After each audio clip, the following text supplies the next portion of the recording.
Praise the Lord. Welcome to Christ in us.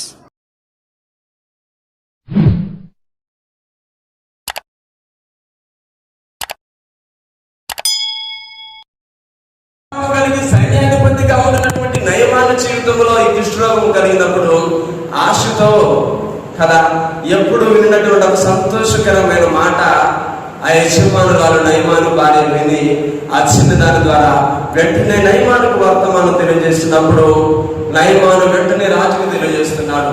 ఇశ్రాయేలు దేశంలో షోమ్రోనులో కదా ఇశ్రాయేలు రాజుకు వర్తమానం పంపించండి, అక్కడ ద్వారా నాకు స్వస్థత కలగబోతా ఉన్నది.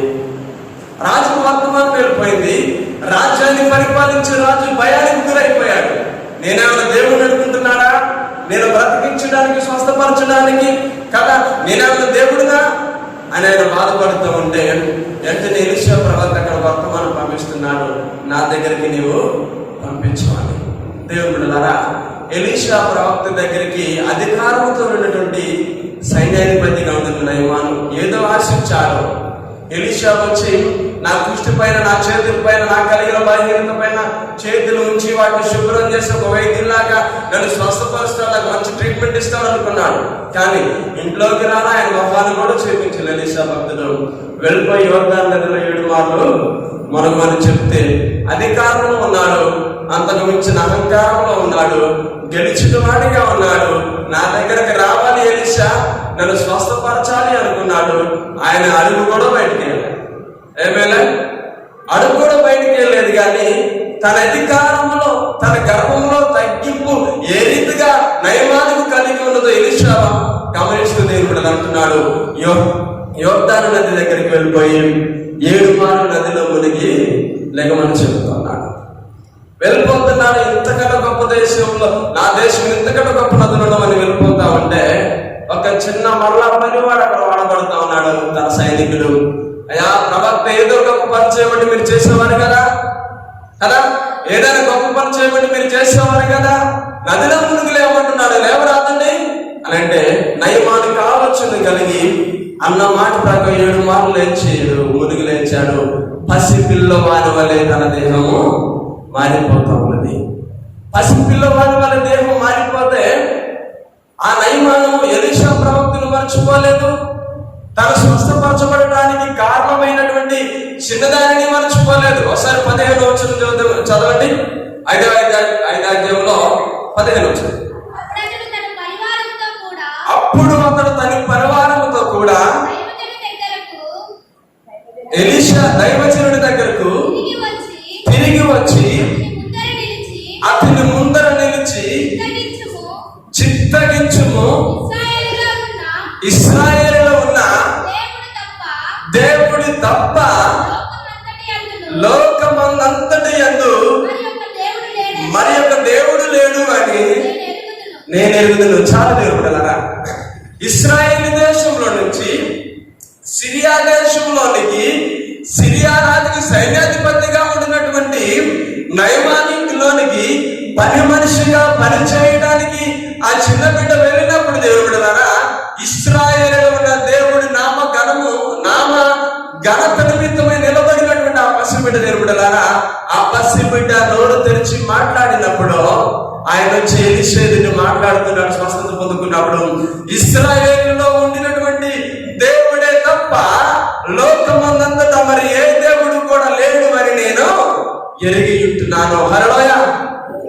దేవుని బిడ్డలారా, అంత గొప్ప స్థితిలోనికి తన యజమానుడు రావడానికి ఆ చిన్నది ఏ రీతిగా నిలబడిందంటే మనకందరికీ తెలుసు. ద్వితీయోపదేశకాండం 6వ అధ్యాయం 1వ వచనం నుంచి లేదా 4వ వచనం నుంచి చూస్తే ఆయన అంటాడు కదా, నీవును నీ కుమారుడు వారి కుమారుడు కూడా ప్రతి జీవిత కాలం అంతా అన్ని తరముల వారి నా నామాన్ని గణపరచాలి అని అంటే వారు కూర్చున్నప్పుడు, నిలబడినప్పుడు, పడుకున్నప్పుడు, బాటలు నడుస్తున్నప్పుడు అన్ని వేళలో కూడా నా వాక్యముల గురించి నీ వారికి తెలియజేయాలి, వాటికి నీవు అభ్యసింపజేయాలి, వారి ఎదుట నా భాస్కము వల్ల వాటిని నీవు కట్టాలి అని చెప్తారు.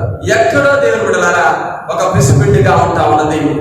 ఆ పసిబిడ్డ ఆ మాటను బట్టి, దేవుడు వాక్యం పట్ల ఆమెకున్నటువంటి వినయతను బట్టి, అనుభవ జ్ఞానాన్ని బట్టి దేవుని బిడ్డలారా అన్యుడిగా ఉండినట్టు నయమాను స్వస్థత పొందడానికి అన్ని దేశంలో అన్య ప్రజల మధ్య అన్యుడైనటువంటి నయమాను స్వస్థత పొందుకొని దేవుడి నామాన్ని గణపరచడానికి తన స్వదేశంలో లేదు, తన సొంత ప్రజల మధ్య లేడు, తన భాష తెలియదు, ఎవరో కూడా ఎన్నికైనటువంటి ఆ బాలిక దేవుడులరా అన్ని దేశంలో దేవుడు నామఘనత నిమిత్తమే నిలబడి తన స్వదేశానికి ఇశ్రాయేలు దేశానికి వచ్చి సాక్ష్యం ఇచ్చి గొప్ప చిన్న బిడ్డగా బిడ్డ నిలబడింది.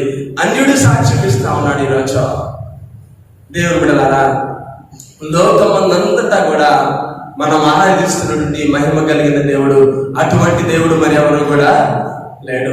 ఆయనకి సాటి అయిన వారు ఎవరు కూడా లేరండి. దేవుడి యొక్క నామాన్ని బట్టి ఈ సమయంలో మనం నేర్చుకోవాల్సినటువంటి విషయం ఏంటంటే, మన బిడ్డలు ఎక్కడో చదువులో లేరు, ఇబ్బందులు లేరు, ఇరుకులో లేరు, మన తప్పనే మన మధ్యలోనే మన కుటుంబంలోనే మనం తిరుగుతున్న సమాజంలో ఉంటున్నారు. మనం నేర్పించవలసినటువంటి ఏంటిదంటే, ఆ ఇశ్రాయేలు చిన్నదాని యొక్క పేరు కానీ వారి తల్లిదండ్రుల పేర్లు కానీ బైబిల్ లిఖించబడలేదు. కానీ దేవుడు బిడ్డలారా, ఆ బిడ్డ చేసిన ఘనమైన కార్యము దేవుడి నామఘనత నిమిత్తమై ఆ పసిబిడ్డ నిలబడినటువంటి దేవుడు బిడ్డలారా, ఆ యొక్క నిలబడినటువంటి స్థితి దేవుడి నామము గణపరచబడతా ఉంటున్నది.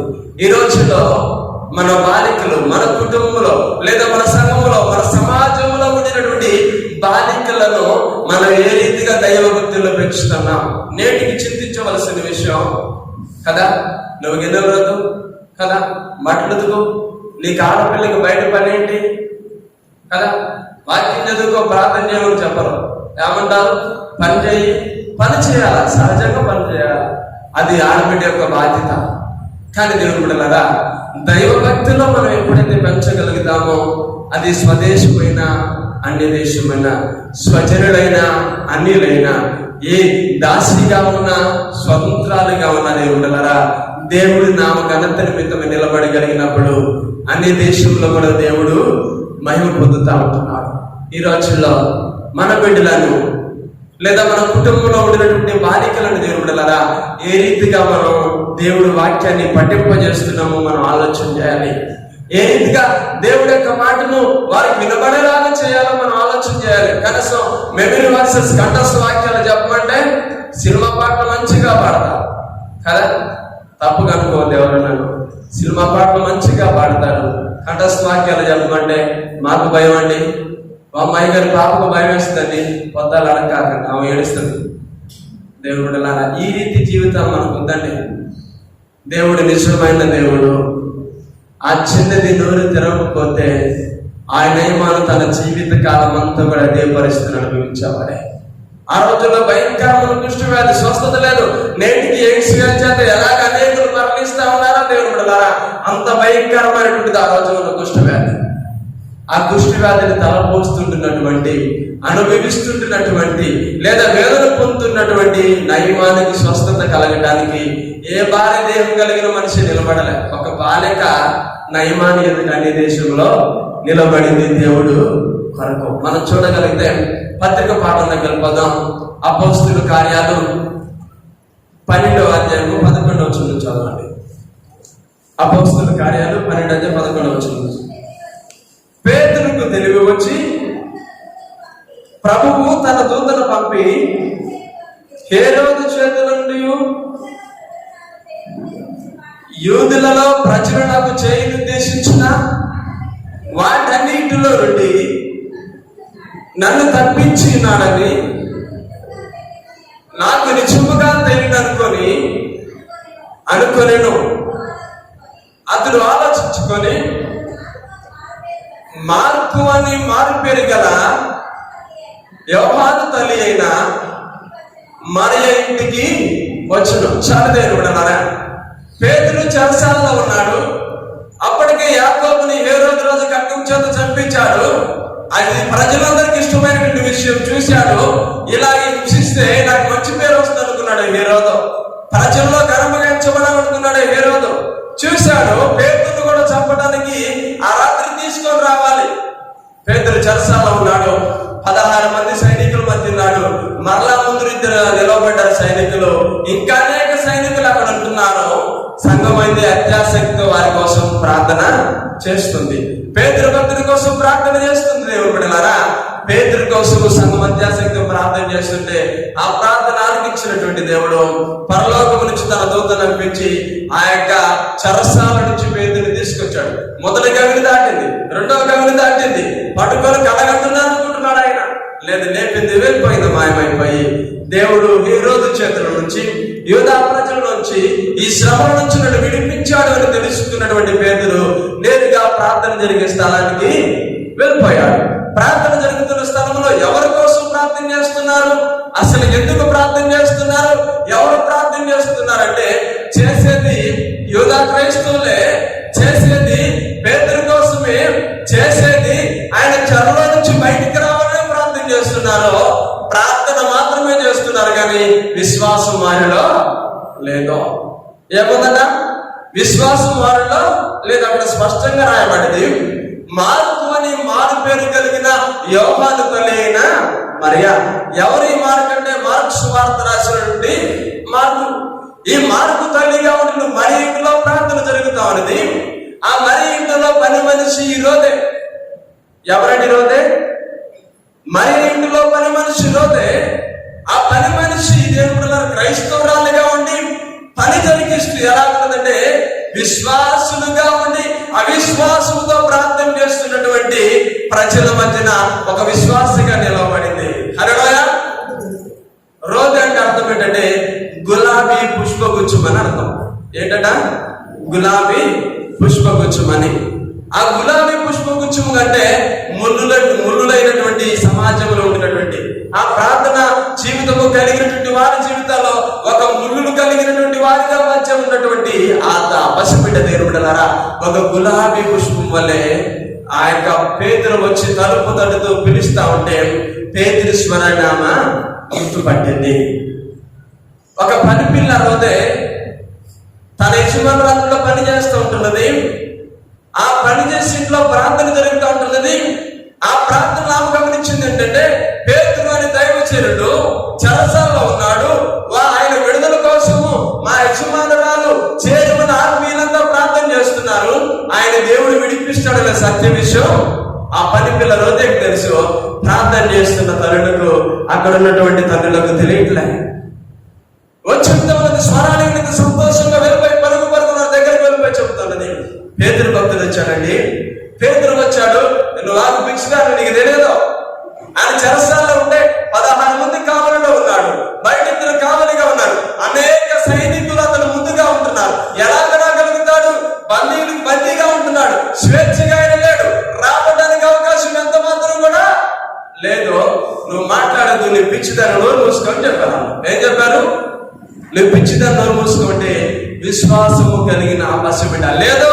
ఖచ్చితంగా అది పేతురు గారి యొక్క స్వరమే. ఖచ్చితంగా దృఢముగా ఆమె చెప్పటం వలన కదా వారి ద్వారాన్ని తెరిచినట్లుగా మనం చూస్తూ ఉంటున్నాం.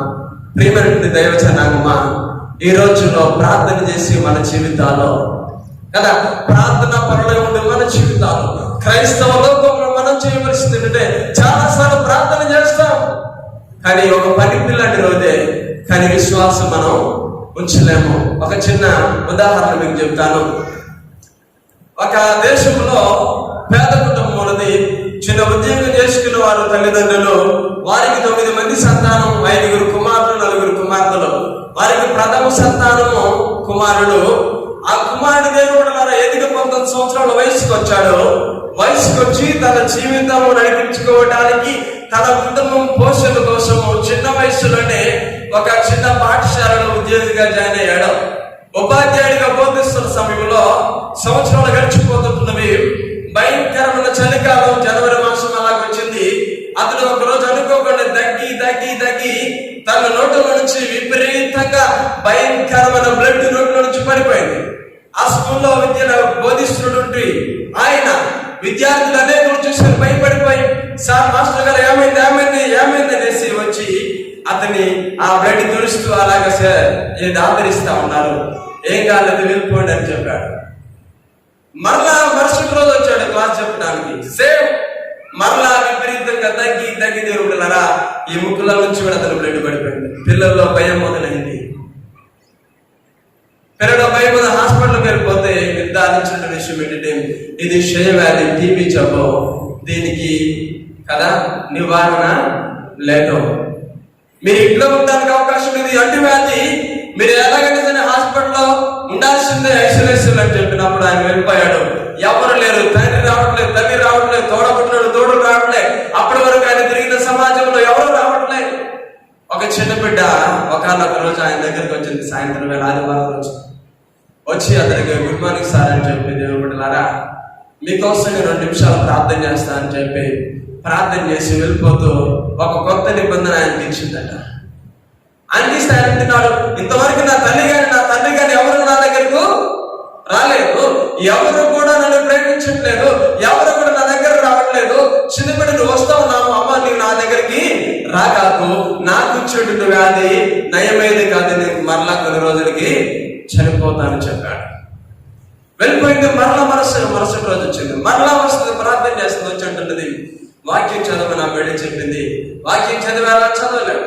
బ్రతిమిలాడి నా బిడ్డ బ్రతిమిలాడి ప్రార్థన చేసి వెళ్ళిపోయింది. దేవుడు బిడ్డలారా మరలా వచ్చినప్పుడు ఆమె అడిగితే వాక్యం చదివారంటే చదివాను, బైబిల్ చదివాను. ప్రార్థన చేస్తూ ఆయన కన్నీళ్ళు విడిచినట్టు మాట ఏంటంటే, అంటే మీరు ఏం గ్రహించారు వాక్యంలో అని ఆయన అంటా ఉన్నాడు, యేసే పరమ వైద్యుని నేను గ్రహించాను. హల్లెలూయా. యేసే పరమ వైద్యుని గ్రహించానని చెప్పాడు. ఆ యొక్క మనిషి చెప్పినప్పుడు ఆ వ్యక్తి చెప్తే ఏమంటున్నది, ప్రార్థన చేసి వెళ్ళిపోయిన తర్వాత ఈ రోజు నేను క్రీస్తుని సొంత రక్షకుడుగా అంగీకరిస్తున్నాను ఆ బిడ్డతో చెప్పినప్పుడు ఆ బిడ్డ అన్నదట, అయ్యా మీరు అంగీకరించినటువంటి రక్షణ బట్టి నేను మీకోసం ప్రార్థన చేస్తాను. చిన్న ప్రార్థన చేసి వెళ్ళిపోయింది. దేవుడు ఆ వ్యక్తిని స్వస్థపరిచాడు. ఈరోజు ఇప్పటి వరకు ఈ మధ్య కాలంలో దైవ సేవకుడు మరణించాడు.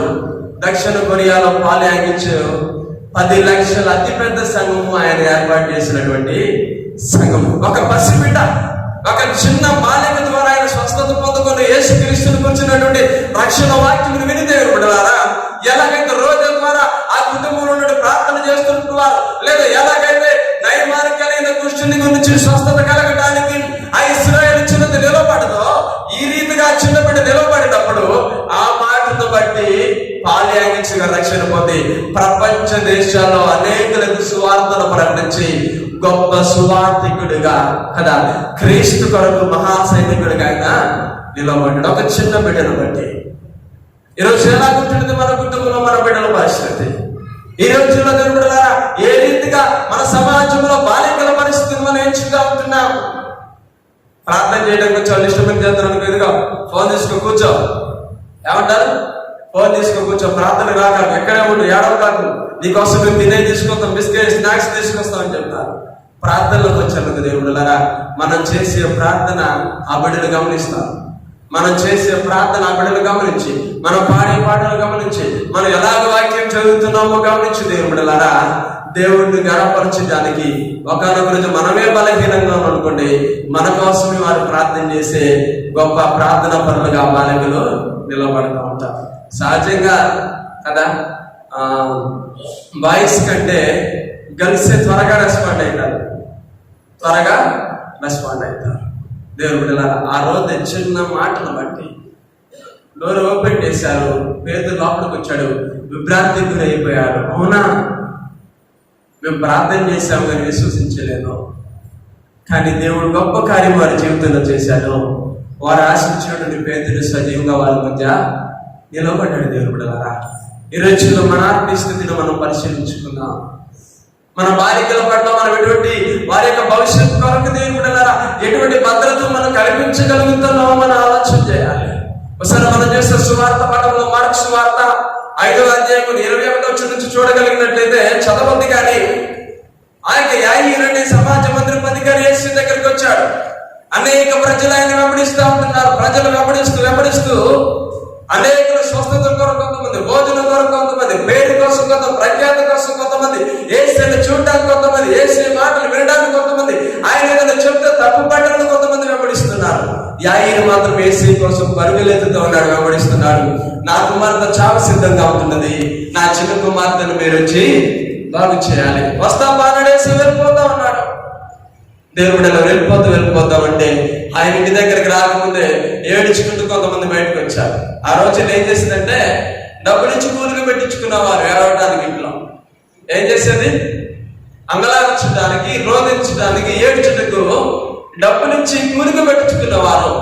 కొంతమంది ఏం చేస్తుందంటే వారి ఒక్క దినాలు వారి జరిగించడానికి 30 దినాల పాటు కన్నీరు కారుస్తూ బట్టలు చెప్పుకొని దేవుడులారా పిల్లల గ్రోవులు వాయించుతూ డోలు వాయించుతూ ఏడుస్తూ ఉండేవారు. అదే పని వాళ్ళకి. ఒక గొప్ప యేసయ్యను ఆ యొక్క యాయిరుకి ఎదురే అంటా ఉన్నది, నీవిక బోధకులను శ్రమ పెట్టదు, నీ చిన్న కుమార్తె చనిపోయింది. యేసయ్య ఇంట్లోకి రావాలి అని ఆశపడుతున్నాడు. ఆ బిడ్డను బాగు చేయడానికి దేవుడులారా అపవాది అడ్డగిస్తా ఉన్నది. అక్కడ నిలవబడి మాట్లాడింది ప్రజలే కానీ వారితో మాట్లాడించింది అపవాది. అపవాది మాట విన్నటువంటి యేసయ్య అంటున్నాడు, యాయిరు బలహీనపరచబడుకున్నట్లుగా భయపడ మాకు, నమ్మిక మాత్రం నీవు ఉంచు. వెళ్ళిపోయి ఏడుస్తున్న వారిని చూసి యేసు అంటున్నాడు, మీరు ఓరుకుందని చెప్పంటున్నాడు. ఆ పాప చనిపోలేదు, నిద్రించిందని చెప్తే వాళ్ళు అపహాస్యం చేశారు యేసు. దేవుడిలారా వెంటనే ఆయన అంటున్నాడు, ఆ చిన్న బిడ్డ యొక్క చెయ్యి పట్టుకొని తల్లితాకుమి అని చెప్పగానే, చిన్నదాన లెమ్మని చెప్పగానే ఆ బిడ్డ లేచి నడవసాగింది. దేవుని బిడ్డల తల్లితాకం అనే పదం అరమిక భాష. ఆ రోజుల్లో ప్రజలు సహజంగా మాట్లాడుతున్న భాష, ఆ అరమిక భాష మాట్లాడుతానంటున్నాడు. తల్లితాకం అనే పలంగానే ఆ చిన్నది లేచి నిలబడింది.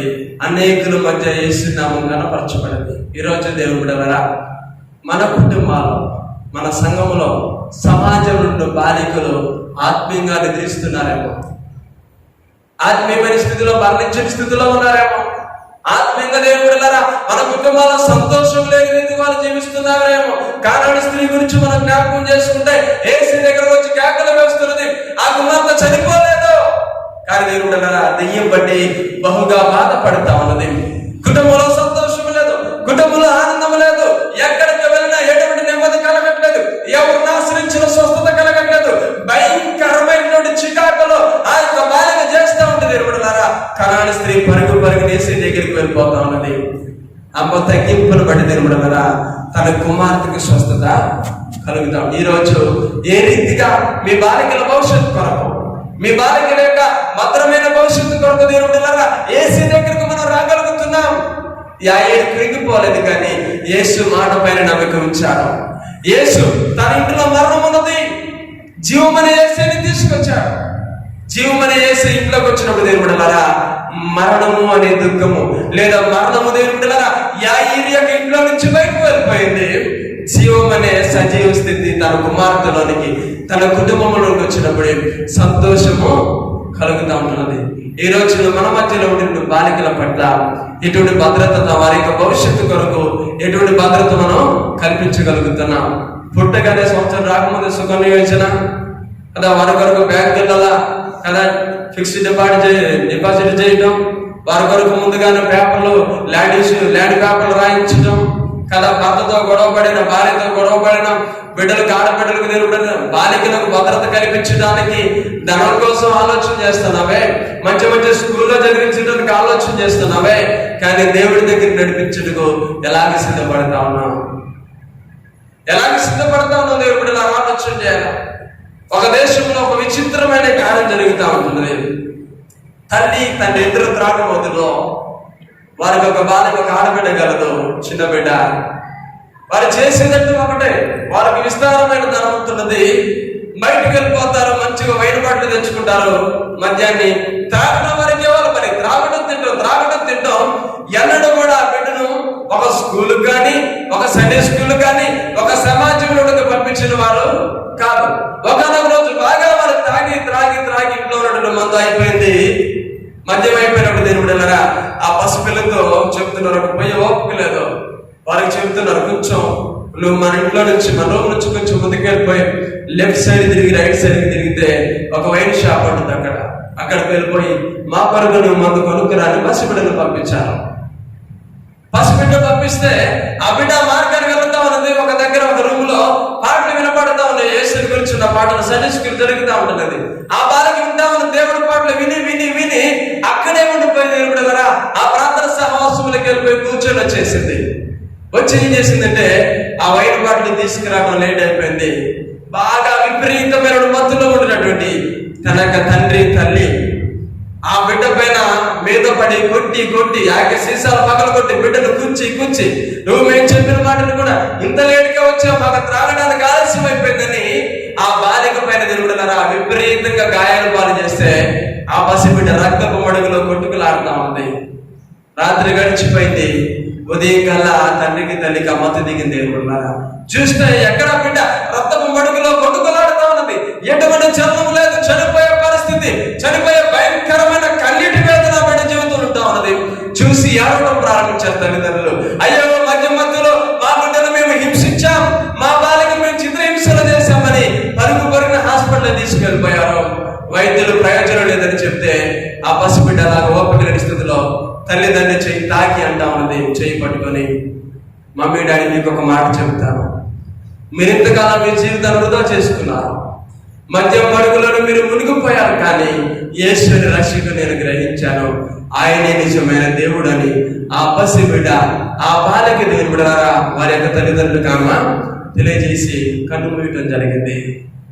దేవుడు ఈరోజు ఏ రీతిగా దేవుడి దగ్గరకు మన బాలికలను వారి భవిష్యత్తు కొరకు భద్రమైన స్థితిలో మనం నడిపించగలుగుతున్నాం ఆలోచన చేయాలంటే. బాలికలు దినాలు చేస్తాను కదా, చిల్డ్రన్స్ డే చేస్తాను, సండే స్కూల్ డే చేస్తాను, కామన్ గా ఇప్పుడు యథావిధిగా ఆచారబద్ధంగా జరిగిస్తూ ఉంటాం. ఆత్మీయత మన జీవితంలో నెరవేర్చబడట్లే. యేసు ఆశపడింది చిన్న బిడ్డలను కదా. మనం చదివినటువంటి కీర్తన గ్రంథంలో చూసినట్లయితే దావీదు భక్తుడు అంటాడు, ఎక్కడో గొర్రెలు కాస్తున్న అరణ్యంలో ఆకాశ నక్షత్రాలు చూస్తున్నాడు, రాత్రి వేళ చంద్రుడు చూస్తున్నాడు, పగటి వేళ సూర్యుడిని చూస్తున్నాడు, సృష్టినంతటి అడవిలో క్రూరముఖాలను, జంతువులను, పశువులు, పక్షాలను సమస్తాన్ని చూస్తూ ఉంటున్నాడు. చూసి ఆ కీర్తన రాయడం జరిగింది. ఆయన మహిమను నీవు మనుషుని జ్ఞాపకం చేసుకుని, నరపుత్రుని జ్ఞాపకం చేసుకుని వాడు ఏ పాటు వాడాయా అని మాట్లాడతాడు. సమస్తాన్ని కలుగజేసిన దేవుడు నీవని చెప్పంటున్నాడు. నీవు బాలుర యొక్కయు చంటి పిల్లల యొక్క స్తుతుల మూలమున ఒక దుర్గము నీవు స్థాపించున్నావు. ఒక దుర్గమైన బిడ్డల యొక్క స్థుతుల మూలము స్థాపించుంటుండగా, బాలికలు లేదా బాలికల యొక్క స్థుతుల మూలం స్థాపించుంటుండగా దేవుడులారా ఈ రోజు వారు స్థుతించుటకు మనం అవకాశం ఇవ్వట్లేదు. సండే స్కూల్కి పంపించుంటే ఆదివారమే మనకు టూర్లు వస్తాయి. ఏమొస్తాయి? ఆదివారమే చుట్టాలు గుర్తుకొస్తారు, ఆదివారమే ఫంక్షన్స్ గుర్తుకొస్తాయి, ఆదివారమే సినిమాలు గుర్తుకొస్తాయి, ఆదివారమే మంచి భోజనం కావాలి, ఆదివారమే కదా మేము ఇంట్లో ఉండేది, మంచిగా కూర్చొని మంచిగా కూర్చొని సినిమా చూడాలి, మంచిగా ముచ్చటించాలని ఆశపడతారు. లేదండి, దైవ సన్నిధులకు పంపించండి బిడ్డలను. మీరు వారిని మరిచిన వారిని మనం మలచడానికి గొప్ప సాధనముగా దేవుడు ఒక ఇశ్రాయేలు చిన్నదాని వలె, ఒక రోదే వలె యాయీరు కుమార్తె ద్వారా దేవుడు నాకు గణపరచబడింది. యాయీరు ఎలాగైతే విశ్వాసం ఉంచాడో అటు జీవితాన్ని కలిగి ఉండడానికి దేవుడు మనకు సహాయం చేసి మహిమ పొంది ఈ చిట్టి మాటలు మీరు దేవుడు భద్రపరిచి దీవించును గాక. ఆమెను ప్రార్థన చేసుకుందాం. కృప కలిగిన తండ్రి యేసయ్యా మీకు వందనాలు. ఇంతవరకు కాచినందుకు మీకు స్తోత్రాలు. వినుడేంటి నీ యొక్క మాటలు విడిచిపెట్టక నేను గణపరచడానికి మాకు సహాయం చేయమని, అయా మా యొక్క కుటుంబంలో, సంఘంలో, సమాజంలో ఉండినటువంటి నాయన బాలికల యొక్క భద్రతాయుతమైన భవిష్యత్తు కొరకు